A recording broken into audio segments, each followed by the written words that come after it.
Hello and welcome live from New Delhi. You're watching DD India Global. We'll get you all the top stories from India and the region. I'm Gautam Roy, and for news from the rest of the world, I'm joined by my colleague in Washington DC, Nick Harper. Hi Nick, how's it going with you? Hi Gautam, it's 10 a.m. here in Washington DC. It's 3 in the afternoon across Central Europe. Coming up in the next 30 minutes on the show. A global IT outage causes international disruption. We'll have the very latest from our correspondent. And persistent problems for US President Joe Biden, with more pressure on him to end his re-election campaign. But first, the headlines. Massive worldwide Microsoft cloud outage affects flights, markets, retail and health sectors. CrowdStrike CEO says the issue has been identified, isolated, and a fix has been deployed, but recovery is taking time. A Russian court finds US journalist Ivan Gershkovich guilty of espionage and jails him for 16 years. The Kremlin refuses to comment on a prisoner swap deal with America involving the reporter. And students' clashes rage on in Bangladesh against jobs quota system despite a ban on protests and internet outage. Death toll mounts. UN urges that students should not be harmed.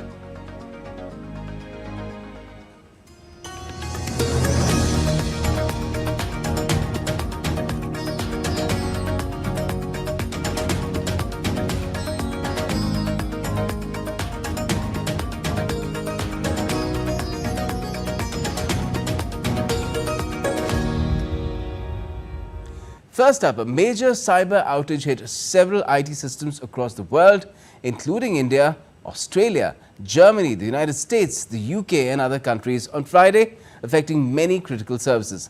Later, CrowdStrike CEO informed that the issue has been identified, isolated and a fix has been deployed.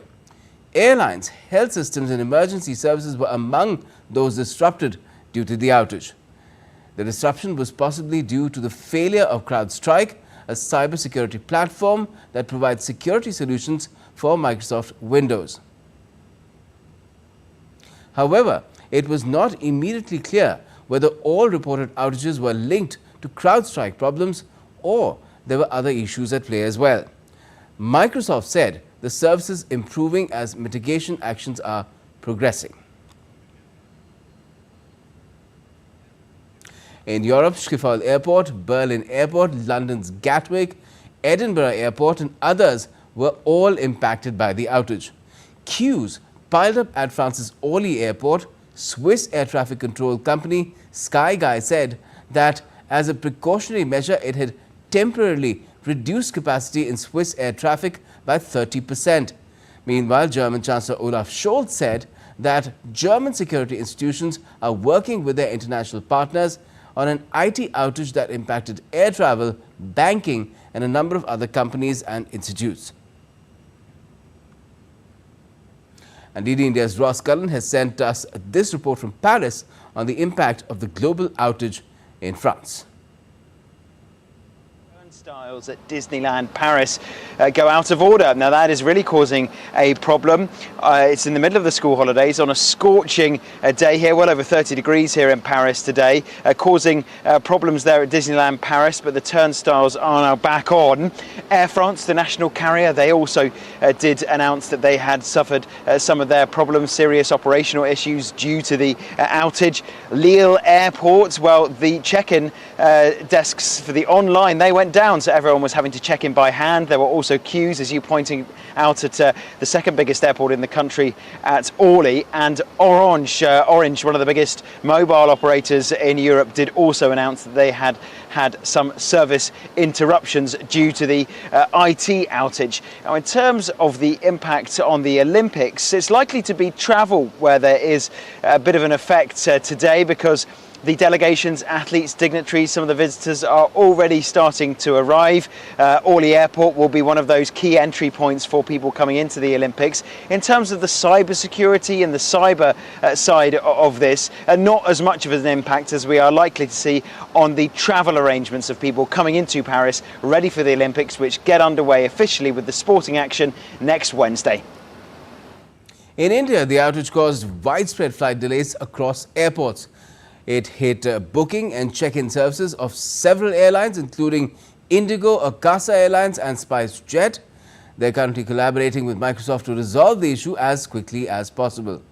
Mumbai Airport has been the hardest hit, while the impact at Delhi's International Airport remains minimal, with most disruptions occurring at Terminal 2. DD India's Prasar Bharati gets us this report. It has disrupted computer systems worldwide, affecting flights, banks, stock exchanges, payment systems and emergency services. The Indian government has taken note of the cyber outage and is in talks with Microsoft to find a resolution. The Ministry of Electronics and Information Technology has released an advisory regarding the situation. Additionally, the Computer Emergency Response Team, or CERT, of the central government has provided guidance on how to address the issue. In India, flight delays were reported across airports, leading to long queues.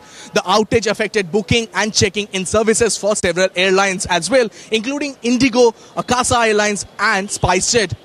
This unprecedented Microsoft outage has not only disrupted the global operations, but has also significantly impacted services in the country. Indian government, through the Ministry of Electronics and Information Technology and CERT, is actively working to mitigate the issue. With Campus Energy, this is Tapush Bhattacharya for DD India from Delhi. And India's Electronics and IT Minister Ashwini Vaishnav said that the government is in touch with Microsoft in the ongoing global outage. The minister wrote on social media post, and I quote, MIT, which is the Electronics and IT Ministry, is in touch with Microsoft and its associates regarding the global outage. The reason for this outage has been identified and updates have been released to resolve the issue. CERT, which is India's cybersecurity watchdog, is issuing a technical advisory. NIC, the National Informatics Network, is not affected. And former Minister of State for Electronics and IT, Rajiv Chandrasekhar, said Microsoft 365 and Microsoft Suite are used by millions of Indians, and any outage on these platforms disrupts the business and operations of many companies. He hoped Microsoft restores the services at the earliest and takes measures that this never happens again. It is certainly something that is of great concern because number one, Microsoft 365 and the Microsoft Suite is used by millions of Indians, small businesses, big businesses, individual users, hospitals, and therefore any outage on this platform, it disrupts the business and 24/7 operations of many companies, and like I said, many individuals and small businesses. So I hope Microsoft works on this and restores the service very quickly. Well, this IT outage has also had a huge impact on a wide range of services in the US and that region. Nick Harper is in Washington, D.C. and gives us more on this and other stories making headlines around the world. Hello again, Nick. It's been a while since the fix was deployed by CrowdStrike. Now, are most services back to normal or in the US, or is it still going to take some more time? Well, Gautam, it looks, to be honest, as if it's going to take a little bit more time until all services are fully back to normal. Here in the United States, air passengers have been facing delays, cancellations and problems even checking in, all due to that IT outage. Blue error screens, known informally as the blue screen of death, have been seen at multiple airports, including Los Angeles International Airport and Seattle-Tacoma International Airport. Flights there have been grounded. Well, to get more on all of this, we're joined by DD India's correspondent, Benji Hire. He's joining us live from Washington. Benji, what's been the reaction here in the US, and obviously with both Microsoft and CrowdStrike's headquarters here in the US, what's the impact likely to be for them as well? Well, Nick, the morning after the night before here, really, most Americans were asleep as planet Earth descended into this tech chaos. They've woken up, though, to the aftermath of hours of disruption globally, what Elon Musk brands the biggest IT fail ever. As you were explaining, airlines forced to ground thousands of flights, banking, healthcare, television, all affected from a defected update by the antivirus firm CrowdStrike, based in the state of Texas. Now, that update, ironically, was designed to protect Microsoft Windows software from malicious attacks. Instead, it has wrought havoc for millions worldwide and here in the United States. Some systems are already back up and running. CrowdStrike says the issue has been, quote, identified, isolated, a fix deployed. Microsoft is taking what it calls mitigating action, but ultimately this could take some time, the company admits, to actually iron out. It's not necessarily a simple have you tried turning it off and on again situation. There are processes, Nick. Something called a safe mode must be deployed when manually rebooting each separate device. That is a lot of work in coming hours and days for IT staff at firms everywhere. CrowdStrike's boss was on US TV networks this morning. He offered an apology to those impacted. He said it is his mission to make sure every one of his customers recovered completely from the outage. Even the president, Nick, has been briefed on the situation. Joe Biden's team is in touch with CrowdStrike. The White House says it's engaged across the interagency to get sector-by-sector updates throughout the day, the statement reads, and the White House standing by to provide assistance as needed. There is, as you can imagine, reputational damage done here to the companies, Microsoft, CrowdStrike in particular, and also real, tangible costs to people's businesses or day-to-day lives. Benji Hire in Washington joining us live. Thank you very much, Benji. Well, moving on to other news, US President Joe Biden is facing health issues and continuous pressure to step aside from November's election. Now, the former president, Barack Obama, is questioning his determination to stay in the race. Many Democrats are asking President Biden to make way for a new nominee, as concerns are still high whether he can fulfill the role if he's re-elected. The Democratic Party are holding a meeting today to decide Biden's future in a virtual vote. That vote could decide how much time remains before Biden is officially nominated as the Democratic Party's nominee for the November 5th election. Meanwhile, Donald Trump is now formally the presidential nominee for the Republican Party. On Thursday, at the end of the Republican Party's 4-day convention, he accepted the nomination with a vow to make America great again. He also called on the party and the people to ensure that his victory in November's election takes place. Former US President Donald Trump, during his acceptance speech, invoked God for saving his life from an assassination bid. It was an emotional, touching 90 minutes plus longest acceptance speech in the history of the United States. When I heard a loud whizzing sound and felt something hit me really, really hard on my right ear, I said to myself, wow, what was that? It can only be a bullet, and moved. I felt very safe because I had God on my side. I felt that. The former US President Trump touched upon many important topics affecting United States as well as the world.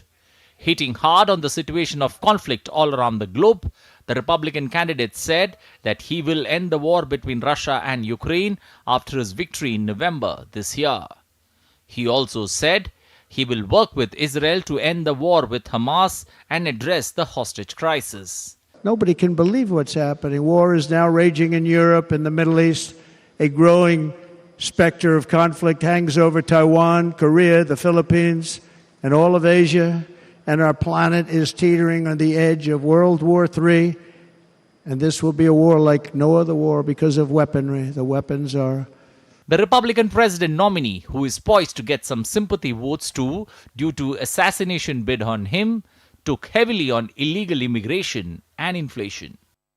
I will end the illegal immigration crisis by closing our border and finishing the wall, most of which I've already built. He promised massive tax cut for the workers and provide relief to middle class in his country. And you know who's being hurt the most by millions of people pouring into our country?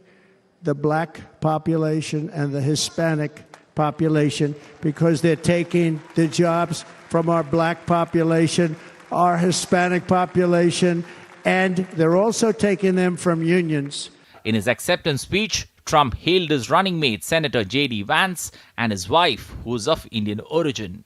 He also thanked his wife, Melania Trump, and all his family members in the aftermath of his assassination bid and boosting his spirit to fight. He said that his opponent, Joe Biden, is zero and has been running a weak government for the last 4 years. Akhilesh Suman's report for DD India. Hungarian Prime Minister Viktor Orban said on Friday that former US President Donald Trump and Slovakia's Prime Minister Robert Fico were both attacked for their anti-war views. The Hungarian Prime Minister, who went on a self-styled Ukraine peace mission earlier this month that included a meeting with Trump, said that the former president survived the attack because God has plans with him to advance peace. Orban said that he spoke to Trump during their meeting in Florida on July the 11th, where the two leaders discussed several topics, including economics.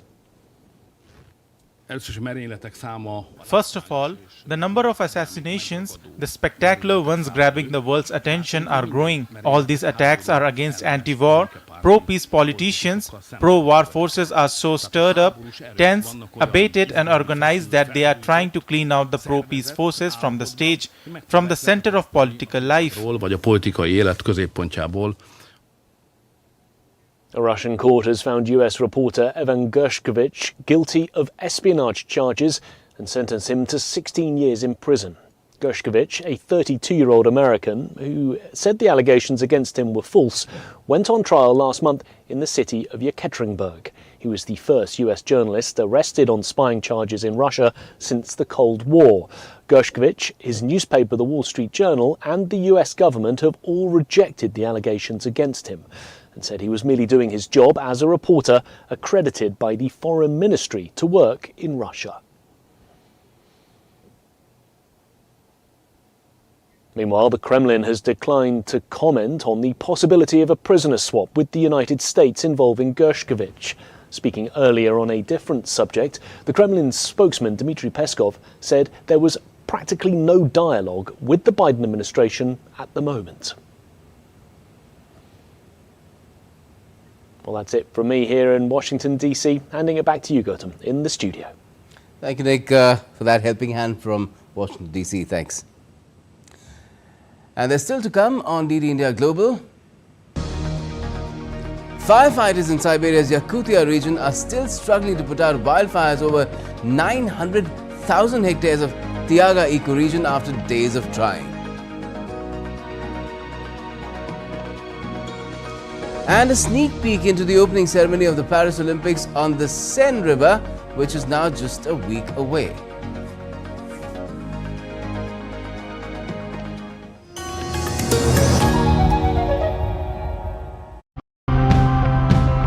While there's still enough food for everyone on the planet, food shortages are a real problem. Let's take a look at the factors causing this and what can be done to save our food. What we host now, it's called Farm School. One of the goals is to teach them agriculture so that 50 years from now, when there's so much change in climate, they don't have to deal with learning two new skills. We empower women who are really poor and who don't have too much economic empowerment to eat better. We adopt this strategy in our product. The volatile compounds induce the defence mechanism and help to prolong shelf life by 2 more days. So it's purely natural.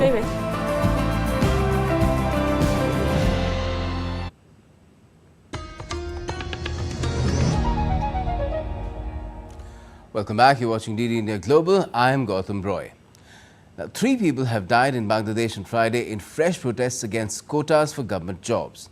The protests continue even as telecom links remain widely disrupted and television news channels were taken off air. The government offered no immediate comment on the severed communications, but new protests defied its order barring all public meetings and processions indefinitely after nearly 24 people were killed, several injured and many arrested in violence spread over this week. Meanwhile, the United Nations has urged the Bangladesh government to protect the protesting students demanding quota reforms in the government jobs against any form or threat of violence.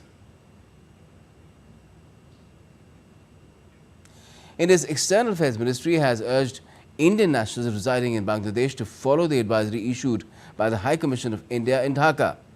The Indian community and its members and Indian students residing in Bangladesh, numbering about 15,000, have been advised to avoid local travel and minimize their movement outside their living premises. In view of the ongoing situation in Bangladesh, the Indian High Commission in Dhaka has asked people to reach out to the High Commission and Assistant High Commissions at their 24-hour emergency numbers in case of any urgency or need for assistance. As you are aware, there is an unrest, there are protests which are happening there. We have around 8,500 students and somewhere around 15,000 Indian nationals resident in the country. We have issued a travel advisory for people to be in touch with the High Commission and for us to render any assistance that they may need. External Affairs Minister is himself monitoring the situation. The High Commission will be giving regular updates on the situation there. We will also be giving regular updates, and we urge all family members of Indian nationals who reside in Bangladesh to be in touch, follow us for regular updates. We remain committed to provide all possible assistance to our nationals. India's Foreign Minister Dr. S. Jaishankar had a conversation with the Ukrainian Foreign Minister on Friday. Leaders spoke on further developing bilateral relations between the two nations. The Ministry of External Affairs said that the Foreign Minister of Ukraine discussed issues of bilateral interest. Afternoon, External Affairs Minister spoke to the Foreign Minister of Ukraine and discussed bilateral issues of mutual interest. As far as the question about Yeshi, you had a related question on Ukraine. The Ministry of External Affairs spokesperson Randhir Jaiswal also talked about the issue of Indians in the Russian army. He informed that nearly 50 Indian citizens have approached the government seeking discharge so far. He said the matter is being pursued at various levels, including at the leadership level. As per our understanding, and this is based on the family members and Indian nationals themselves who've got in touch with us. We have about 50 Indian nationals who've gotten in touch with us who want to be discharged. Their family members also met us. This particular issue has been raised by us at all levels, including at the leadership level. This issue was also taken up by a Prime Minister when he met President Putin during the annual summit. The Russian side has responded positively. We are both working for early discharge of our Indian nationals, and hopefully we'll get our Indian nationals, they'll come back home soon. Let's now give you a quick look at some other stories making news around the world. In Siberia's Yakutia region, firefighters continue to struggle to contain wildfires struck since mid-July. Teams of airborne firefighters have been working round the clock, including night shifts, to control these blazes. Over 130 wildfires have engulfed more than 900,000 hectares of Tiaga-Ego region so far. Greece is currently experiencing intense heat wave conditions with temperatures exceeding 43 degrees Celsius in some regions. Many cities in Greece have endured extreme weather for 11 consecutive days, with nighttime temperatures in parts of Athens surpassing 30 degrees Celsius. The heat wave is expected to persist until the 21st of this month at least. And in Spain, police and emergency workers assisted dozens of exhausted migrants, including a baby, who arrived on a beach in the Gran Canaria island on a wooden boat from North Africa. Compared to 2023, the Canary Islands have seen an increase in arrivals over the same period this year of 168.8%. Witness to some of the fiercest battles between Greek Cypriot troops and Turkish army 50 years back. Cyprus's Nicosia International Airport still awaits a reunification agreement that will get it lively and functional again. The airport now comes under the UN buffer zone and has been kept off bounds due to safety concerns. The 20th of July will mark the 50th anniversary of the battle between the two armies that ended with a ceasefire brokered by the United Nations. Meanwhile, the first Olympic athletes to arrive in Paris began checking into the Olympic Village. Athletes from Australia, South Africa, Japan, Uruguay and the United States were some of the first to arrive at the village, which is in Saint-Denis, adjacent to the city of Paris, where most of the competitions will be held. The complex will host more than 20,000 athletes and delegates throughout the Olympics and the Paralympics. 1,500 residents will check into the village on the first day of operations, with more to come throughout the week and into the lead up to the opening ceremony. The Olympic Games will start on the 26th of this month and last until the 11th of August. And now the Paris Olympics opening ceremony's organizers have said the event on the 26th of this month will be a joyful, daring, atypical show in which artists and athletes will together celebrate Paris alongside the river Seine. Unlike previous Olympics, the Paris 2024 opening ceremony will not take place in a stadium. Instead, dozens of boats will carry thousands of athletes and performers on a 6-kilometer route along the Seine River for a show lasting over 3 hours. Details, including the names of some of the artists and who will carry the torch and light the Olympic cauldron to mark the start of the Games, have been kept secret.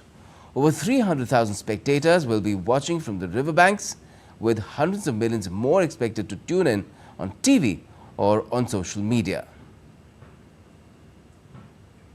And that's all for this edition of DD India Live, but do let us know your thoughts on the news of the day. For those on the go, you can get all the latest news and updates from India and across the world on DD India mobile app. The app is available on both Android and iOS platforms. You can scan the QR code on the screen to download the app right now as well. We'll be back with more news and updates as a break here on DD India. I'm Gautam Roy, and from all of us here in Delhi, thanks for watching DD India Global.